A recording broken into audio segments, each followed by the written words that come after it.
And welcome back to Creative Thinkers. My name is Miguel Valenzuela. As always, we have a very special guest. Today we have Angel Cabrales, who is a sculpture professor at UTEP. Angel, welcome. Thank you. So we've been talking a lot about all kinds of things, and one of the biggest things that I always ask, and kind of the major idea behind every show, is to understand what creativity is within your world. As a child, when you were growing up here in El Paso, but you weren't originally from El Paso, were you? No, actually, I am from El Paso. Okay. I was born in El Paso, but I actually grew up in Anthony, New Mexico. Oh, okay. And being in a place like Anthony, because it's outside the city, even though it's its own community, what kinds of influences did you have? There it was really great because my dad had moved us out there when we were kids so that we had 3 acres of land. So it really opened doors for playing. My dad was building our house, so he showed us how to use the tools. We would make buildings for our action figures. We had a garden where at one point we grew gourds. Oh, wow. And we took the gourds and turned them into spaceships or submarines, and then when we were irrigating, we'd throw them into the irrigation and chase them. Yeah. So we would do all sorts of things, and then since we had so much land, we would dig tunnels and oh man, really? We'd take off with our BB guns and try to hunt jackrabbits, which was pointless. Right. Too fast. Too fast, and if you did hit them with a BB, they just bounced right off. So, but it was really great because it was the 80s, so my parents were always just like, "Go play, come back before the sun comes down." Yeah. Which you don't really see nowadays. Yeah, as parents used to do back in the day. That's exactly right. Yeah. But I think creativity, and at least it sounds like that's what you had a lot of, was it something that was instilled in you by your parents or maybe other influences? I would say like very much so. Like when we had cousins that would sleep over, my dad at one point cut out wooden rifles and notched them so that we could have rubber band wars.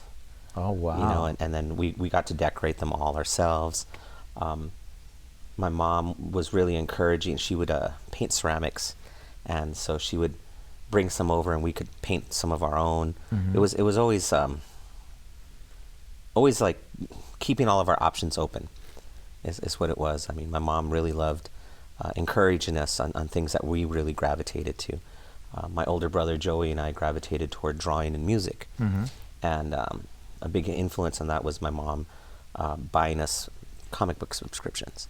So we would read all these comics, and then we taught ourselves how to draw from looking at the comics and just mimicking them. Right. So, but when you were children, and I know this because I used to ride a motorcycle out in the desert. We lived kind of on the far east side when I was young, and I remember that allowed me to really have my creative juices flowing at all times. And when I was out doing this, one day I was Evel Knievel, the next day I was, whoever. And it allowed me to have my mind expanded. It's like the whole world was open to me. Is that kind of the feeling that you got from your parents? It feels like it is, actually. Oh yeah. I mean, like I said, it was go and play, come back before the sun's down, and we had a 10-mile radius around the house huge, that we could go to. Don't go past the 10 miles? Don't go past the Dairy Queen. So that was about the 10-mile all the way radius? to the Dairy Queen. So that's what we would do, and we'd go to the irrigation ditches, and we'd go and pull crawfish out, and it was just fun, Like I said, we'd build tunnels, we'd build ramps for our mountain bikes, just. And how does that affect what you're doing today? Well, I mean, it really opens up your creativity. Like myself today is I don't like limiting my artwork. So I'm constantly looking for new techniques, new materials that I can use to make artwork. One of the sayings that I have in the sculpture room for the students is I made a flag for them, and it's got an eagle that's made out of tools. And underneath it says sculpture, and then underneath it says omnis est cultura materia, which was in Latin, which is everything is sculpture material. And I tell the students, it's like, look, I know you're coming in as like a drawing major or a graphic design major or a painting major. I go, but for me, you're coming in as an artist. And as an artist, you should never limit yourself just to one medium, because your ideas are going to they could probably be best portrayed in a various amounts of media.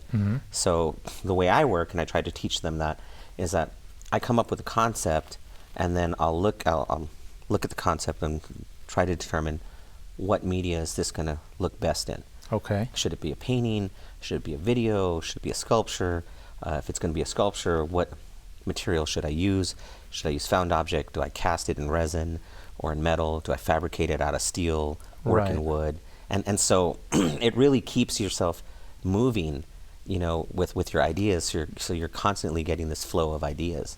And these ideas, do the students grab those and run with them, or do you get, some kickback sometimes? Because I know students might be difficult sometimes. I know that firsthand. The funniest kickback I've gotten is students that want me to tell them exactly what to make.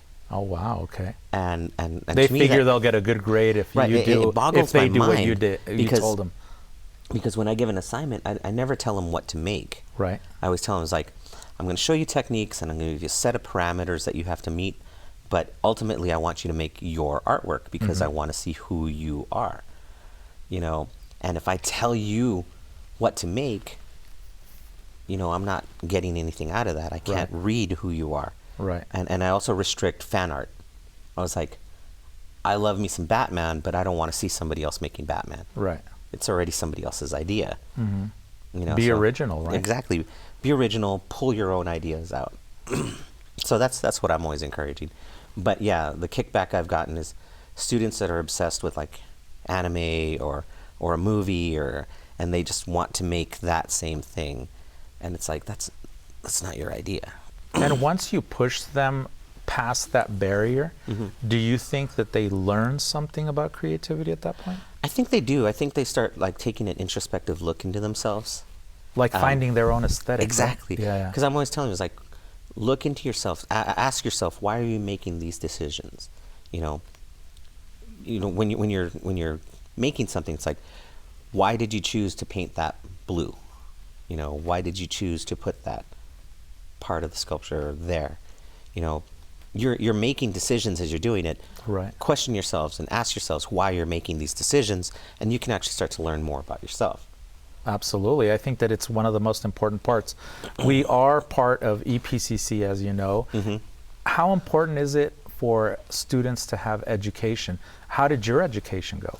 I think education's really vital. I mean, I have a great love for science and math.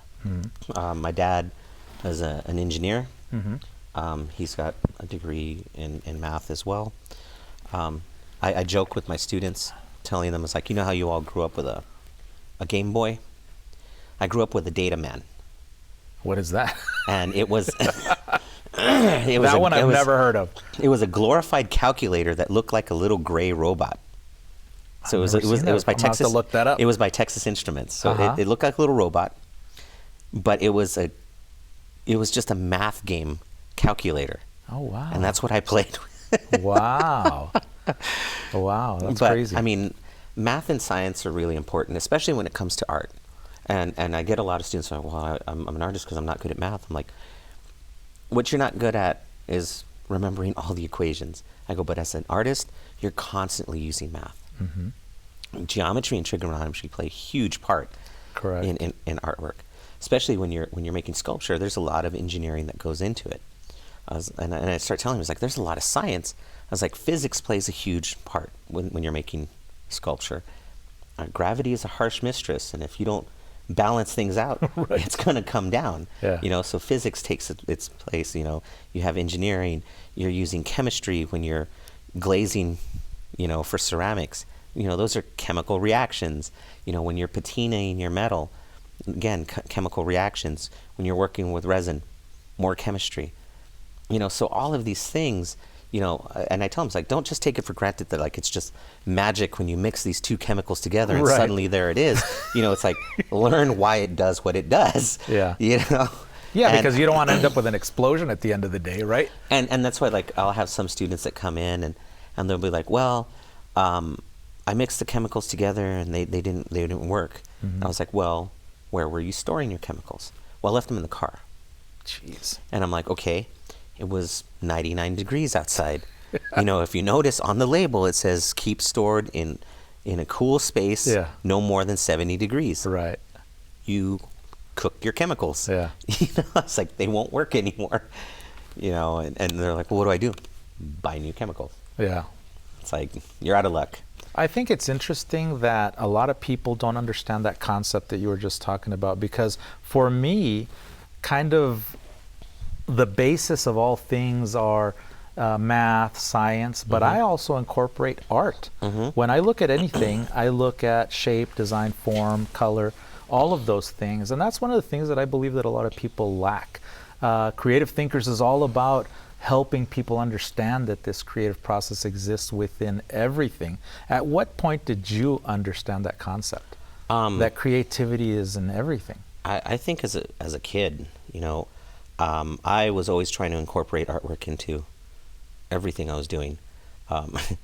When I was, because I went to Cathedral, and Yeah, you know, mentioned that they didn't have art class. we didn't Maybe have one art semester, classes. right? Half a semester. Half a semester. Half a semester. The other half was community service.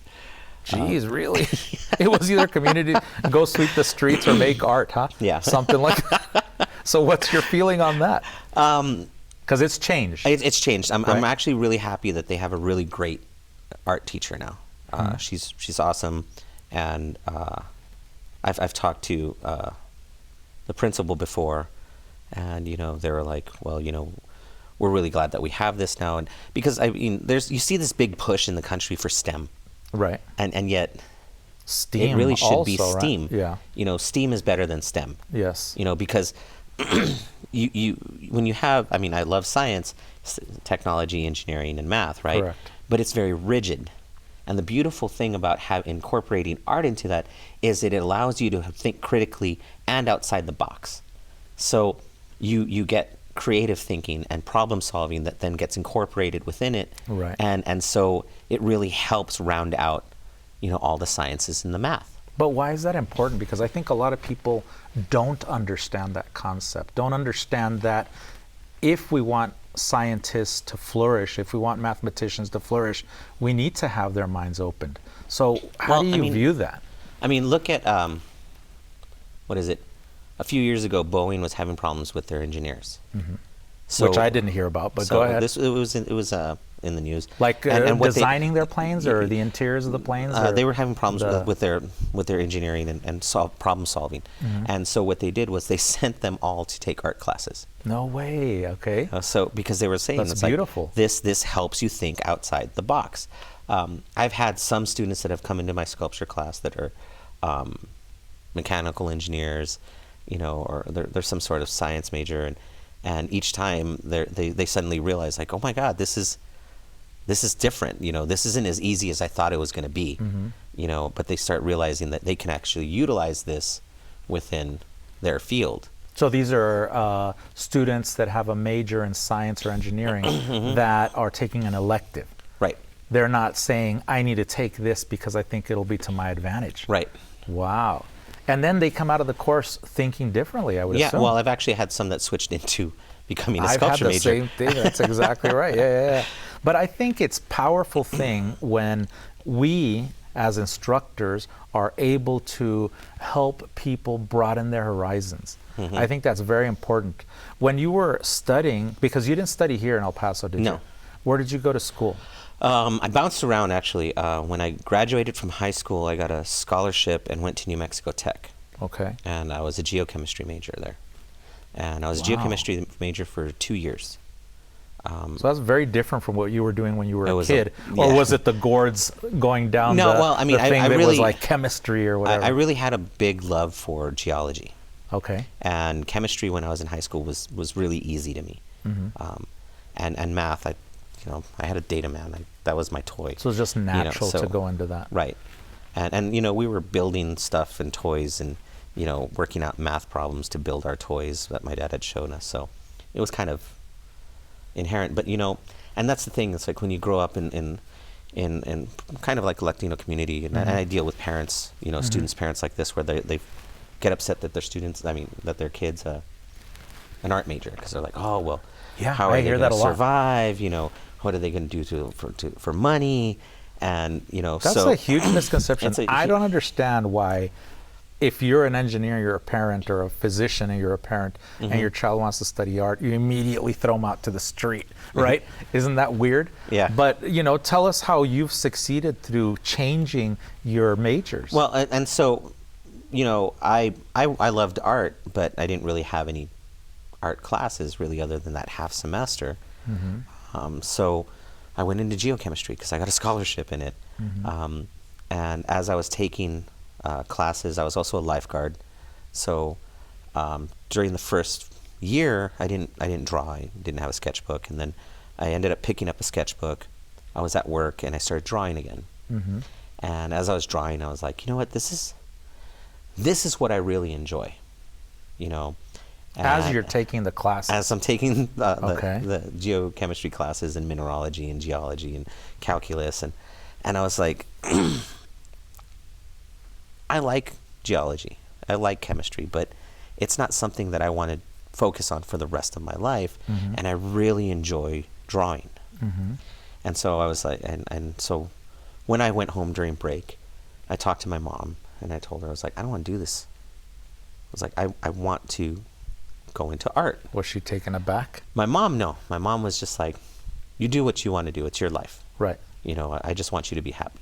And what about the engineer? My dad was not too happy. My dad was like, he's like, no, well, you know, how are you going to pay for school? You know, you have this scholarship. You should just do this one. And I was like, well, no, because I'm not happy. You know, and he's like, well, how are you going to survive? You know, how are you going to, you know, take care of yourself? And I got upset. I mean, I was what, 20? You know? And I was like, and I remember, Understandable. and I remember I was like, telling him, I was like, if I have to eat tuna for the rest of my life, that's what I'm going to do. Which, you know, nowadays tuna's pretty expensive. That's kind of a dumb thing to say. Ramen. Ramen. You know? Excuse me. Yeah. No. So. So you ended up going, I think, to Dallas, you said? No, Then? I ended up going to the College of Santa Fe, Oh, okay.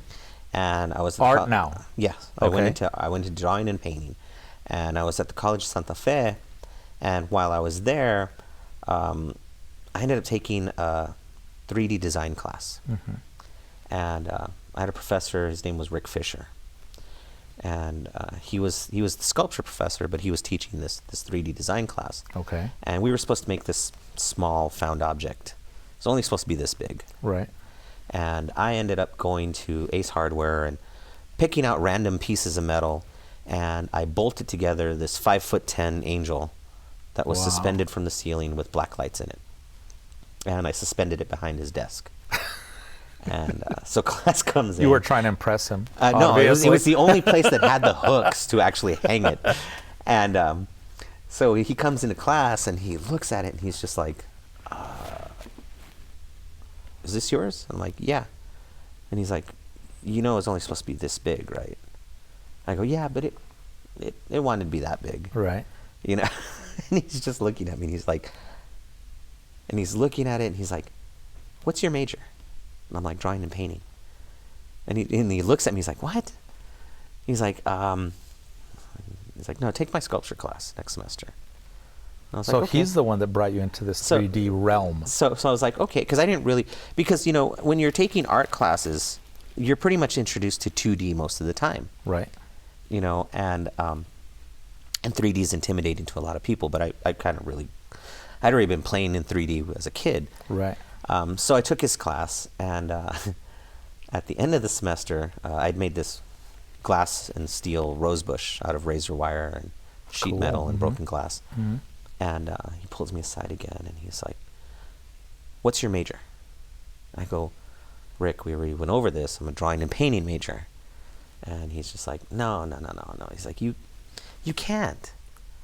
And I'm like, what do you mean? He's like, you have to be a sculpture major. He's like, look at what you're doing and Right. how easily it's coming to you. Mm-hmm. And I was just like, well, that's all I know is drawing and painting. He's like, no. He's like, you need to be a sculpture major, and you can't come to this school. He basically kicked you out. And I looked at him like, what? What do you mean I can't come to I this love it. school? And he's just like, we're not good enough for sculpture. He's like, we don't have the facilities. And I'm like, you're the sculpture okay. teacher. Yeah. And he's like, yes. He's like, and that's why I'm telling you, we don't have the facilities. You need to go to a better school. Yeah. And so I was at a loss. I was like, what do I do now? You know? Yeah. So I Did he guide you though? No, pretty much he just said, go find a better school. Wow. Okay. So go on. I was like, okay. So I ended up moving back to El Paso, moved in with my parents for a year and a half. Okay. So I could try to No save money. school. No school. Trying to figure out what I was going to do, try to get myself back into school. And you're having issues with your dad, I assume, at this point. Yeah, I was like, well, what are you doing? Told you so. What are you going to do? And then I was still trying to figure out what to do. I ended up joining this small art collective while I was here for a bit. And then I put together my first art show in Santa Fe. Mm-hmm. And it was really funny because I was like, I don't know how I'm going to do it, but I'm going to put together an art show in Santa Fe, and I'm going to have this thing. And it was a group show. Cool. And I would drive up to Santa Fe, stay with my friends there, and meet with a bunch of artists. And like, okay, what are you going to put in? What are you going to put in? We had no venue, but I'm like, you were just putting it together. We're going to do this. Uh-huh. And I started making flyers for this show. And I was an old school raver. I was going to raves like crazy during the 90s. So I'm making this flyer, and it looks like a rave flyer. Uh-huh. And I'm sitting there in the computer lab at the College Santa Fe, you know, with my friends, and I'm making this thing. And this guy comes over. He's like, "Is that a rave that's coming up?" And I'm like, "No, it's for an art show." He's like, "Oh," he's like, "That's really cool." He's like, "Where's it at?" And I'm like, "I don't know yet."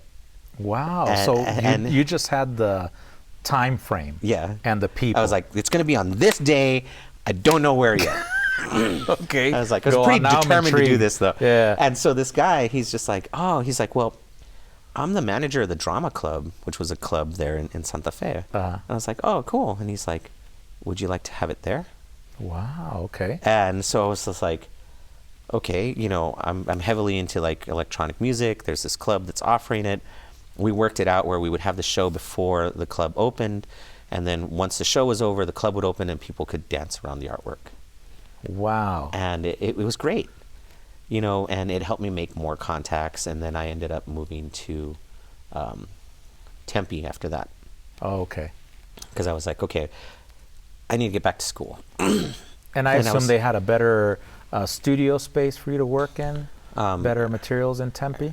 Arizona State has phenomenal facilities for any art major. But the really great thing was I had 3 sculpture professors there. Oh, wow, really? Yeah, and I had 3 ceramic professors. Wow. And I also had a wood sculpture professor. Specifically? Mm-hmm. Jeez, okay. So they were all specialized. So I had a professor that was specialized in kinetics, which was teaching, you know, motors and, you know, and video. And then I had another that was in foundry. So I could cast. And then another that was in neon and steel fabrication. You guys could make your own neon at the school? At UTEP now we can. I just started a neon program. Oh, cool. So there's very few universities that offer neon, and now UTEP's one of them. That's awesome. So talking about UTEP and talking about your sculpture, what are you presently working on? I know that you exhibited a lot, and you're actually in a couple of exhibits right now. Yes. What kind of work are you working on? Well, like I said, you mentioned, I have a show currently in Dallas called The Uncolonized. It's The Uncolonized, the Vision and the Parallel. And this is the piece, this is what I've been really focusing on lately is the work is about a parallel universe where the Western Hemisphere was never colonized. Okay. And what would that world look like today? So it's a world of Aztecnonauts and mathematicians and olmecochemists and sapotechnical engineers. And so, well, I have that big love for puns but and wordplay, but the whole idea is to really take pride in our Mesoamerican ancestry. You know, because growing up, you know, I don't know about you, but for me, you know, I'd talk to my parents and ask about our heritage, and they could always tell me about our Spanish side. But when it come to, you know, our indigenous side, it was like, well, you know, we came from here, but we don't really know a lot. Right. You know, which is a tragedy, you know, because when I started doing research about you know, the Mexica, the Mayans, the Zapotec, you know, the Inca, and all of this, you start learning how incredibly smart they were. Right. Well, and still are, because the Maya are still around, and Right, so are the right, Mexica. right. But I mean, it makes you really start thinking of like, what would this world be had it not been touched by colonization? You know, mathematics would be completely different, because, you know, the Mayans based their math on the number 20, whereas we use 10. Oh, I didn't know that. Yeah. So, you know, you'd have like a different sense of mathematics.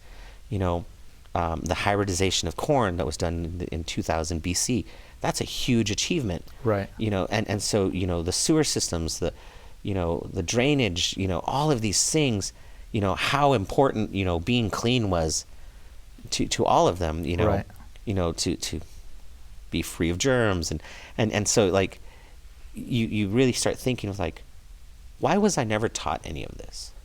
Yeah, You know? that's an interesting thing, because I think that your work absolutely focuses on those ideas to bring to light who we are as a culture in many ways. So you're going to be having a new show exhibiting soon, right? Yes, in Santa Fe, it actually Okay. opens Saturday. This Saturday. So these shows are open to the public? Yes. Anybody can go?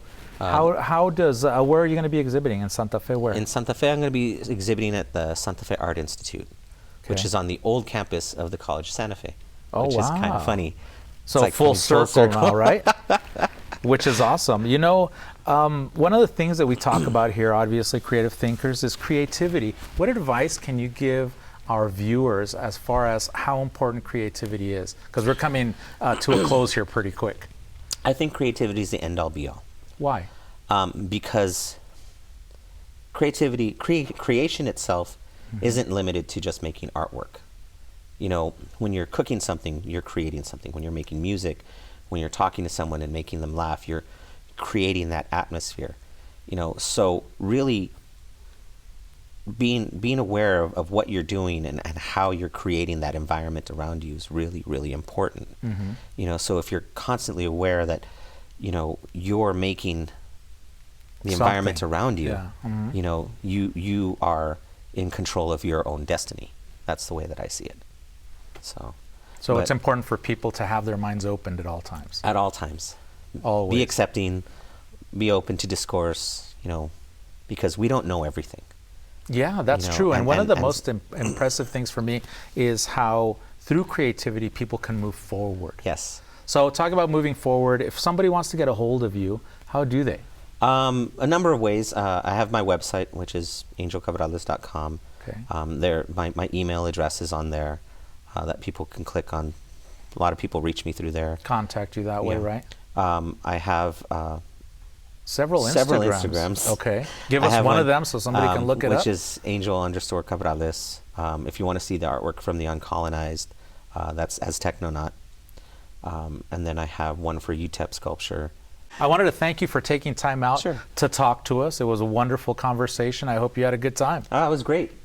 Time flew. Yeah, it really did. Thank you very much. And I wanted to tell all of our viewers, thank you for joining us once again. And of course, we have shows that come out every so often with all these incredible people. So please come back and see us. Again, my name is Miguel Valenzuela. Thank you for joining us.